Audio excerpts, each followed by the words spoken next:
और चलिए अब सीधी तस्वीर हम आपको जबलपुर से दिखाते हैं, जहां पर वर्ल्ड रामायण कॉन्फ्रेंस जारी है। मुख्यमंत्री ने कार्यक्रम में शिरकत की है। भगवान सीता माता की जो पवित्रता है, भगवान हनुमंत लाला की जो साधना है, जो उनकी सेवा है, वो कभी कालबाह्य नहीं हो सकती। और भारत को भारत बनाए रखने पर तुलसी बाबा की रामचरितमानस ने बहुत बड़ा योगदान किया।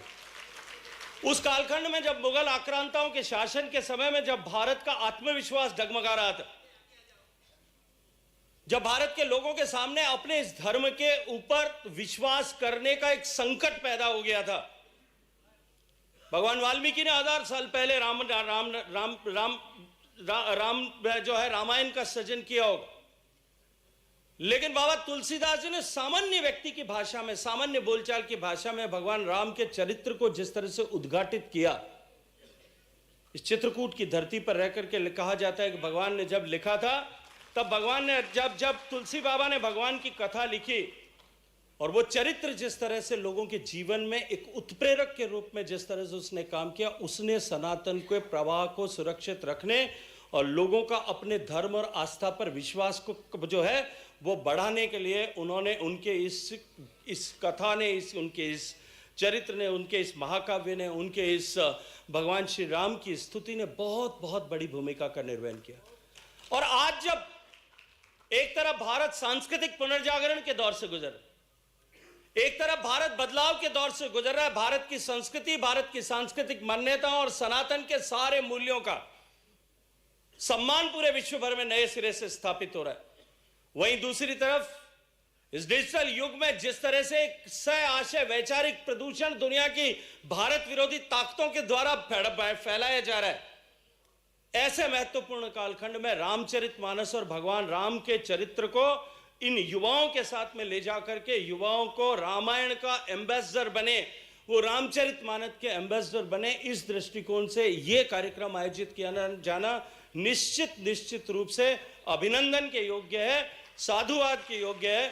मैं इसके पीछे खड़े सब लोगों को और इसके प्रेरक आदरणीय ज्ञानेश्वर दीदी के श्री चरणों में प्रणाम करता हूं, उनका अभिनंदन करता हूं कि उन्होंने इतना थॉटफुल आइडिया लिया।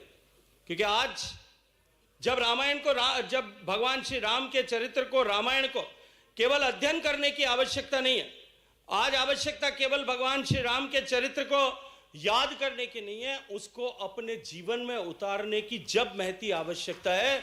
ऐसे कालखंड में जब हम सब लोग एक सांस्कृतिक चेतना के नए युग से, दौर से गुजर रहे हैं, तब हम रामायण को ग्रंथ से बाहर निकल करके साधना के स्वरूप में किस तरह से परिवर्तित करें, जीवन में उतारें, उस दिशा में आगे बढ़ने के लिए ये आज का आयोजन और अब से आगे 3 दिन तक होने वाली कॉन्फ्रेंस निश्चित रूप से उपयोगी होगी। लेकिन मैं फिर अजय भाई साहब को और गुमाश्ता जी को कहूँगा कि ये रसास्वादन और ये लाभ केवल जबलपुर वालों को हर साल मिले या 2 साल बाद में हमेशा जबलपुरी को ही मिले, इस मोह से बाहर निकल करके इसको देश के दूसरे कोनों में भी ले जाएं। निश्चित रूप से जबलपुर का देश ऋणी होगा। जबलपुर की इस चेतना का ऋण जो है समाज पूरे देश भर में, दुनिया भर में जहां कहीं भी जाएंगे वहां समाज ऋणी होगा। इस अपेक्षा के साथ में एक बार पुनः धन्यवाद, अभिनंदन करते हुए आप सबको प्रणाम करता हूं। आप सबको बहुत बहुत सारा साधुवाद। जय जय श्री राम। डॉक्टर अखिलेश गुमाश्ता जी द्वारा श्रीमद् भगवत गीता को जापानी विशिष्ट हाइकू शैली में लिखा गया है, उसकी पुस्तक के विमोचन के लिए मैं आमंत्रित करूंगा एवं साथ ही स्मारिका, वर्ल्ड रामायण कॉन्फ्रेंस की स्मारिका के विमोचन के लिए श्री पंकज गौड़ जी एवं नीलांजना पाठक जी को निवेदन करूंगा। जापान की ये विशिष्ट शैली है हाइकू, इसका 7 विदेशी भाषाओं में अनुवाद हुआ है।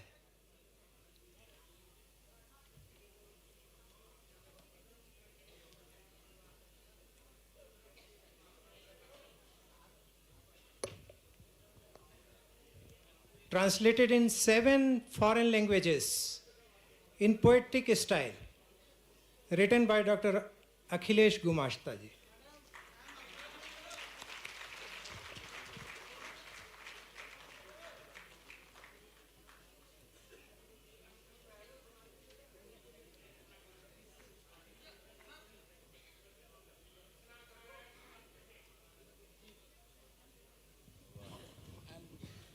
very satisfied.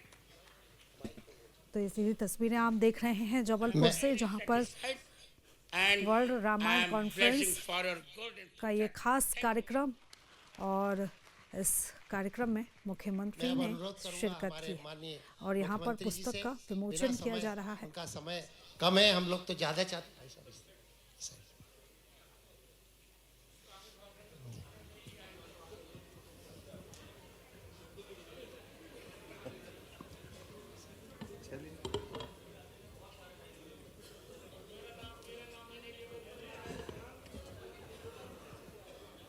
बोलिए प्रभु रामचंद्र महाराज की, जगत गुरु राम भद्राचार्य महाराज की, साध्वी ज्ञानेश्वर दीदी की, सभी संत वृंद की, नर्मदे हर।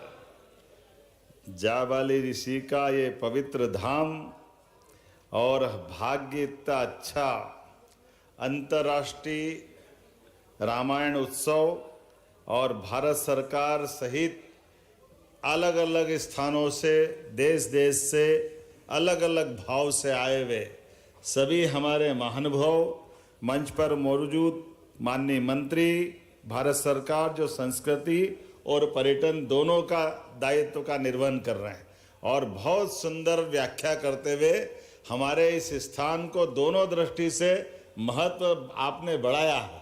आज ऐसा लग रहा था हमको कि हमारे गजेंद्र जी सच में हमारे संस्कृति के संवाहक करके, सही में मोदी जी ने जो चयन किया वो वास्तव में सुयोग्य प्रकार से।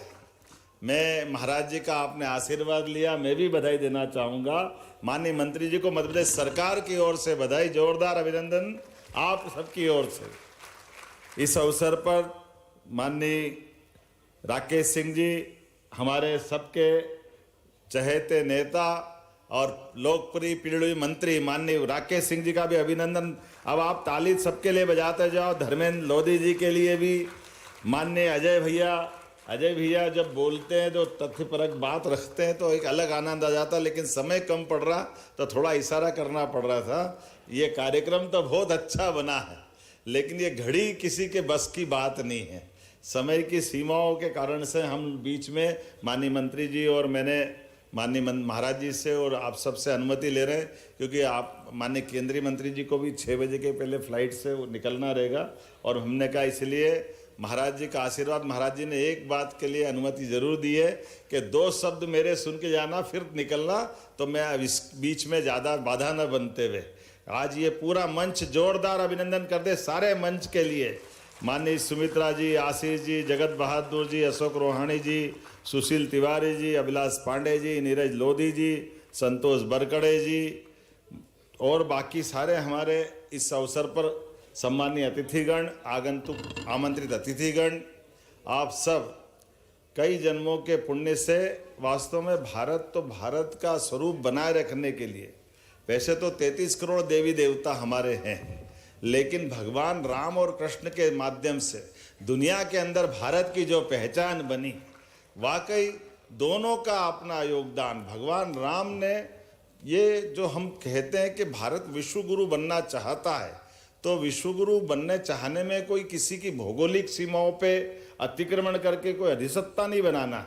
सच में जहाँ अंधेरा है वहाँ प्रकाश फैलाने का नाम सनातन संस्कृति है, और उसी भाव से हमारे अपने ये दोनों आदर्श, लगभग 17 लाख साल का अंतर है दोनों के जन्म से।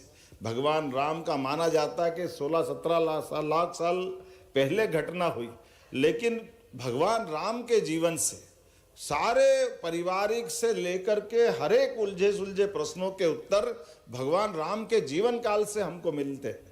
और भगवान राम के जीवन काल में भी और गौर करोगे तो ये हमारा सच में परम पूज्य राम भद्राचार्य जी का मध्य में हमको आशीर्वाद देना उस काल पे वापस ले जाके खड़ा कर देता है। जिस काल की हम बात करें, भगवान श्री राम लक्ष्मण जी महाराज दशरथ के राजमहल में आनंद के साथ अपनी शिक्षा दीक्षा के बाद वो अपना जीवन जी रहे हैं, लेकिन संत की दृष्टि युग दृष्टा के नाते से कैसे होती है, भविष्य की पौध के लिए उनको चैलेंज के लिए भी और आने वाले समय के लिए तैयार करने की दृष्टि कितनी अलग प्रकार की होती है। हम कभी कल्पना करें, महाराज दशरथ के उस दरबार में और उनकी सेना और सारी व्यवस्थाओं में मारी सुबाहु वन के अंदर यज्ञ करने में बाधा बन रहे, ताड़का तांडव कर रही है, यज्ञ में परेशानी आ रही है। ऐसे कष्ट के काल में महाराज दशरथ विश्वामित्र जी जब आते हैं तो सारे प्रयास करते हैं, मैं चलता हूं, मेरी सेना ले जाओ, कुछ भी कर लो, मेरे सुकुमार बालक बने। जबकि संत दृष्टि भविष्य में भगवान राम को श्री राम बनाना है, तो उन्होंने कहा कुछ नहीं चाहिए, केवल राम लक्ष्मण चाहिए। ये जो अद्भुत उनका अपना दृष्टिकोण था। कभी कल्पना करें कि भगवान के भाग्य में था कि विश्वामित्र जी के साथ जाना हो जाए, कोई कारण से महाराज दशरथ का वो सारे प्रयास भगवान ने वो तो लीला करी है, लेकिन हम देखो कि महाराज विश्वामित्र जी ने यज्ञ भी पूरा हो गया, मारीच मारे गए, सुबाहु मारे गए, ताड़का मारी गई, एक बड़ा लक्ष्य प्राप्त कर लिया। तो और बड़ा लक्ष्य महाराज जनक ने स्वयंवर कराया है, और माता का वरण करने का वो स्वयंवर का कठिन काल दुनिया भर के योद्धाओं के बीच ले जाने का जो सामर्थ्य था, ये सदैव से भारत इसीलिए हमारे संत ऋषियों पे गर्व करता, गौरव करता है। हम केवल ये याद कर लें, अगर वहां से कदम जनक नंदन की तरफ नहीं बढ़ते, महाराज जिस प्रकार से स्वयंवर के बाद दुनिया में डंका बजता है, माता सीता के साथ भगवान श्री राम का विवाह और आने वाले तमाम महारथियों के बीच जो परिचय श्री राम भगवान का होता है, और भगवान का जो उस समय अपना बगैर सेना के, बगैर कोई साधन के, बगैर व्यवस्था के दुनिया के अंदर अपना जिस प्रकार से उनका एक रूप आ जाया जाता है, वो पराक्रम की भी पराकाष्ठा कर देता है। वो आनंद में दुनिया भर को डुबा देता कि हाँ, आज इस पृथ्वी लोक पर एक ऐसे राजकुमार अपनी व्यवस्थाओं के आधार पर जिनने अपने संसाधनों की तरफ नहीं देखा, केवल सामर्थ्य से, अपने बुद्धि पराक्रम बल से न केवल स्वयंवर को जीता, बल्कि बाद की कथा रामायण में हमने सबने देखा है कि बाद के वनवास काल में जब दो बड़े बड़े काम कर दिए बगैर सेना के, तो फिर कौन से जंगल में सेना की जरूरत पड़ती। फिर रावण हो के रावण के कोई और भी हो, सबको ठिकाने लगाने का पराक्रम तो दुनिया ने देख ही लिया था। बचा क्या था भगवान राम के हाथों। लेकिन भगवान राम का वाकई वो जो दौर है, केवल युद्ध नहीं, मित्रता के लिए भी, मित्रता के लिए, निषाद राज के लिए, सबरी माता के लिए, हम सबके लिए शासक का कितना सुंदर संदेश दिया कि हमारे लिए सभी, हमारे गिरिवासी, वनवासी, आदिवासी जो भी है, सबको गले लगा सकते। और इतने भगवान राम का, बाप रे, कल्पना करो उस कद में, लेकिन झूठे बेर भी कितने प्रेम से खाते हैं भगवान राम। इसलिए जीवन में मरते मरते भी श्री राम का जो आनंद आता है, वो प्रेम का ही तो कारण है, जिसके कारण से अपना जीवन धन्य हो जाता है। कितने प्रकार से भगवान राम को जाना जाए, ये रामायण में सब बताया गया है। इसलिए देश की सीमाओं को तोड़ करके दुनिया के अंदर जीवन के हर एक पक्ष में जब भी हम अपने रिश्तों की परीक्षा का मौका आए, केवल राम राज्य को याद कर लो, हमको सब कुछ मिल जाता है। ऐसे पवित्र रामायण का वाकई युगों युगों तक इतिहास भी रहेगा। जब तक भारतवर्ष है, दुनिया में पृथ्वी का अस्तित्व है, तब तक भगवान राम की गाथाओं के माध्यम से संसार सदैव लाभान्वित होता रहेगा।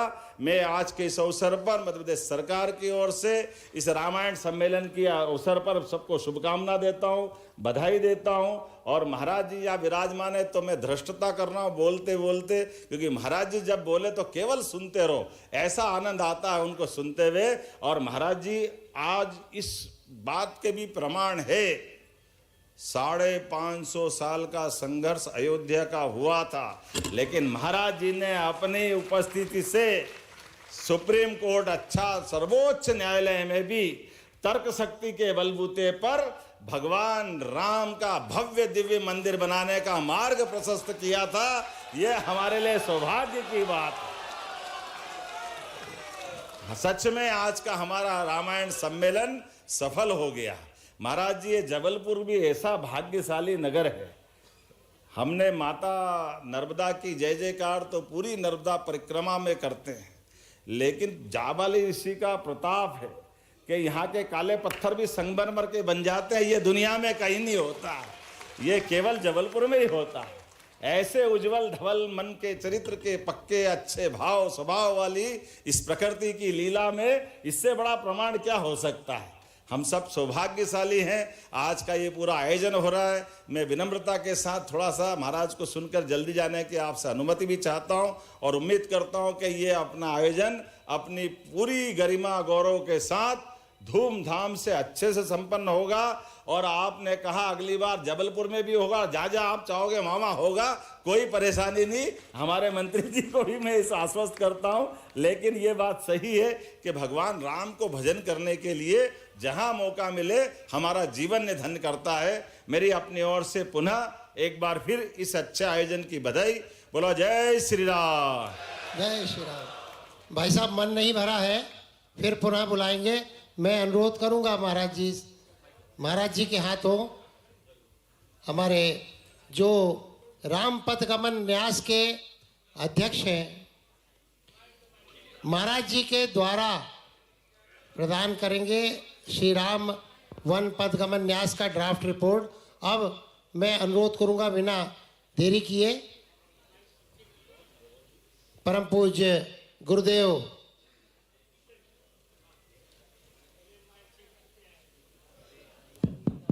श्री रामाय रामभद्राय रामचंद्राय वेदसे रघुनाथाय नाथाय श्री सीताया पतये नमः। श्री सीतानाथ समारंभाम श्री रामानंदार्य मध्यमाम अस्मदाचार्य पर्यंताम वंदे श्री गुरु परंपरा।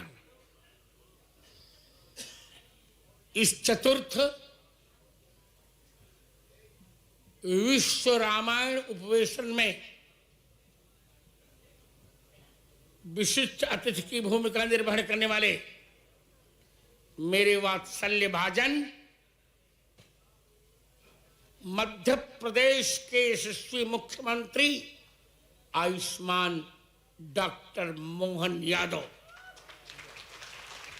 एवं मेरे बहुत ही वात्सल्य भाजन राजस्थान से आए हुए, जहां के लिए कहा जाता है कि राणा प्रताप के घोड़े से पड़ गया हवा का पर था, ऐसे आयुष्मान गजेंद्र सिंह शेखावत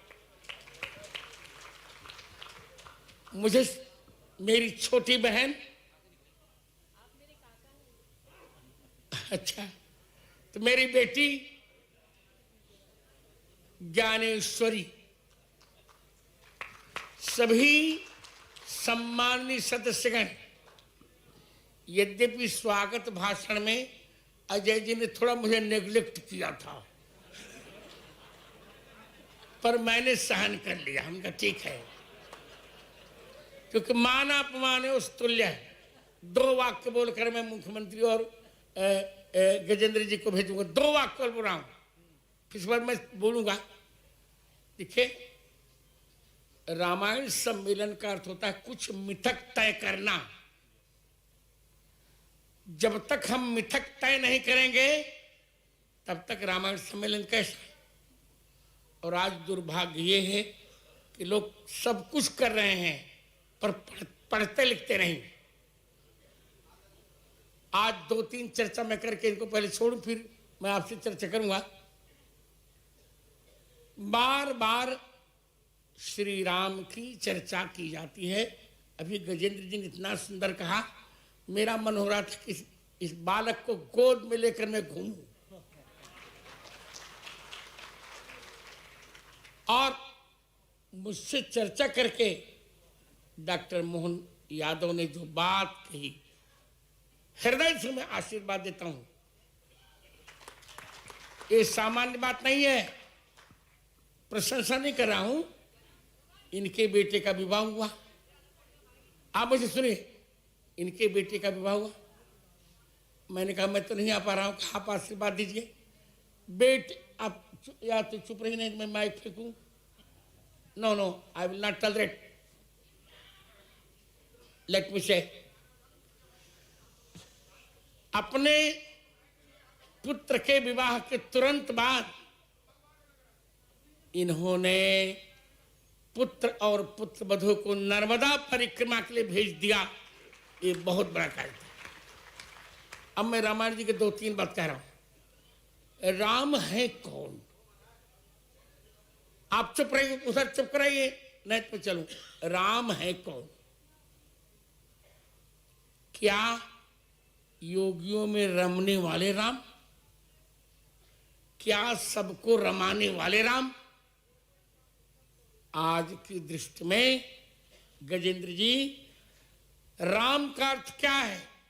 रा का अर्थ है राष्ट्र और मां का अर्थ है मंगल। राष्ट्रस्य मंगलम यस्मात् तस्माद् राम इतीर्यते। अजय जी, जिसके द्वारा इस राष्ट्र का मंगल होता है उसका नाम है मंगल भवन अमंगल हारी द्रवहु सुदशरथ अजीर बिहारी। एक पक्ष आप बोलते रहेंगे तो नहीं, आप जानते कि नहीं, मैं पद्म विभूषण भी हूं और ज्ञानपीठ पुरस्कार प्राप्त भी हूं। तो थोड़ा सुनिए मुझे। दूसरा मेरा आज एक अनुरोध है, केंद्रीय मंत्री से भी और मुख्यमंत्री से भी। वर्ल्ड रामायण कॉन्फ्रेंस तब सफल होगी जब रामचरितमानस जी को संसद में बहुमत के आधार पर राष्ट्र ग्रंथ घोषित कर दिया जाए।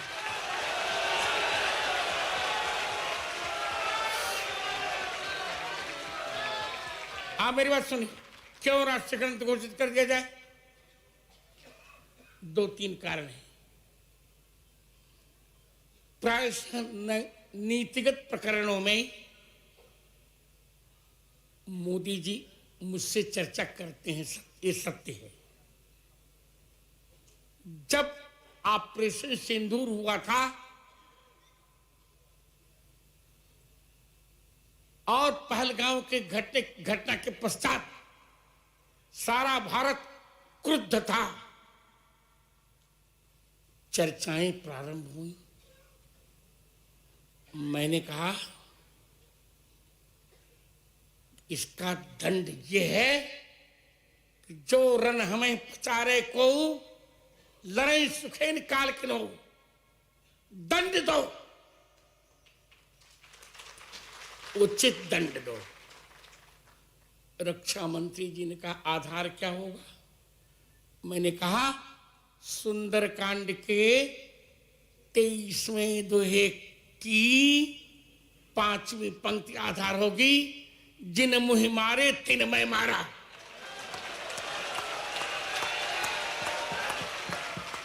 और यही हुआ, हमने उन्हीं को दंड दिया जिन्होंने हमें दंड दिया, जिन्होंने हमारे निरपराधियों को दंड दिया था। हमने ऑपरेशन सिंदूर में 22 मिनट के अंदर अंदर उन शत्रुओं के सारे मनसूबों को धूसरित किया था। इसके पश्चात हमारे एक सेनाधिकारी ने यही दोहा कहा, तो सुंदरकांड का 57वां दोहा है, विनय न मानत जल से जड़, गए 3 दिन बीती, बोले राम सकोप तब, भय बिन होय न प्रीत।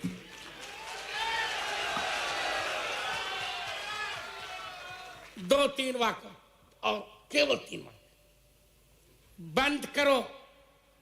ओम शांति शांति शांति बुद्धों का नारा हो चुका। अब तो ओम क्रांति क्रांति क्रांति। रामचरितमानस को हमें राष्ट्र ग्रंथ घोषित करना चाहिए। यदि मोदी जी गांधी जी के भक्त हैं, विपक्षी लोग भी भक्त होंगे है ही हैं। अभी मनरेगा में और जी राम वाले में बहुत विवाद चल रहा है। गांधी जी ने एक कीर्तन प्रारंभ किया था, रघुपति राघव राजा राम पतित पावन सीता। ये 5 शब्द बस यही कहकर छोड़ रहा हूं आपको मुख्यमंत्री जी। ये 5 शब्द नोट करिए आप भी गजेंद्र जी। ये 5 शब्द गांधी जी ने रामचरितमानस से लिए थे। पहले रघुपति नोट करते जाइए नंबर। रामचरितमानस बालकांड दोहा क्रमांक 8 पंक्ति क्रमांक 5। आपके मोबाइल पर तुरंत आएगी ब्रेकिंग न्यूज। स्क्रीन पर सबसे पहले दिखेगी बड़ी खबर। देश दुनिया की हर खबर एक जगह। अब आपके मोबाइल पर तुरंत फटाफट इंस्टॉल कीजिए न्यूज नेशन ऐप और रखिए खुद को अपडेट।